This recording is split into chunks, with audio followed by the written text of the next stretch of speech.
और इस वक्त की बड़ी खबर आ रही है महाराष्ट्र की राजनीति से जुड़ी हुई, जहां पर उप मुख्यमंत्री एकनाथ शिंदे नाराज बताए जा रहे हैं।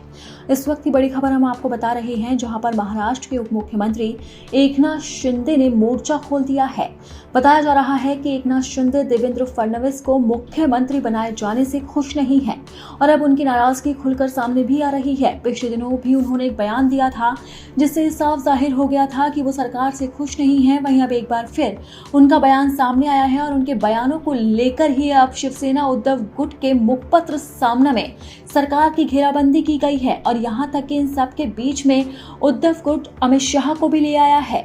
ऐसा दावा शिवसेना उद्धव गुट के मुखपत्र सामना में किया गया है कि महाराष्ट्र के उप मुख्यमंत्री एकनाथ शिंदे देवेंद्र फडणवीस को मुख्यमंत्री बनाए जाने से बिल्कुल भी खुश नहीं है और वो अपनी नाराजगी लगातार व्यक्त कर रही हैं। उद्धव गुट के मुखपत्र सामना के हवाले से खबर लिखी गई है। सामना के अनुसार एकनाथ शिंदे ने केंद्रीय गृह मंत्री अमित शाह के साथ एक बैठक की और मुख्यमंत्री पद पर दावा ठोक दिया है। ऐसा कहना है उद्धव गुट के मुखपत्र सामना में, ऐसा कहा गया है।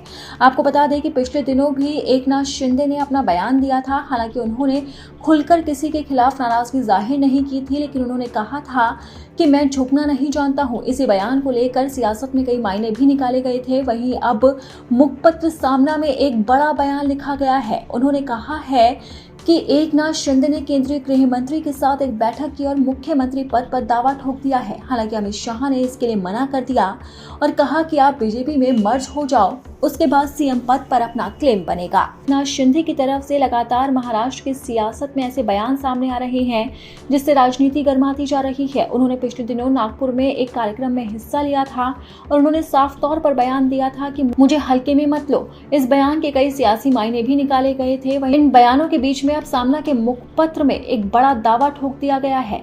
आपको बता दें कि जब एकनाथ शिंदे से उस बयान के मायने पूछे गए थे, तो उन्होंने कहा था कि ये बयान किसी के लिए नहीं था और जिसके लिए भी था वो खुद समझ चुके हैं। उन्होंने कहा कि मैं एक साधारण कार्यकर्ता हूं, लेकिन मैं बाला साहब ठाकरे और आनंद दिघे का कार्यकर्ता हूं। लोगों को ये समझ लेना चाहिए। उन्होंने ये भी कहा था कि जब 2022 में मैं सामान्य लोगों के मन की सरकार लेकर आया था, तो अपने पहले ही भाषण में कहा था कि देवेंद्र फडणवीस 200 से ज्यादा सीटें लेकर आएंगे और हमारी 232 सीटें आई हैं। इसलिए मैं कहता हूं कि मुझे हल्के में मत लो। हालांकि कहते हुए शिंदे ने यह भी स्पष्ट नहीं किया कि उन्होंने किसकी ओर ये इशारा किया था और ये निशाना किसकी तरफ था। उनके इस बयान ने महाराष्ट्र की सियासत को गरमा दिया था और सामना में जो दावा ठोका गया है, उससे भी महाराष्ट्र की सियासत हिल चुकी है।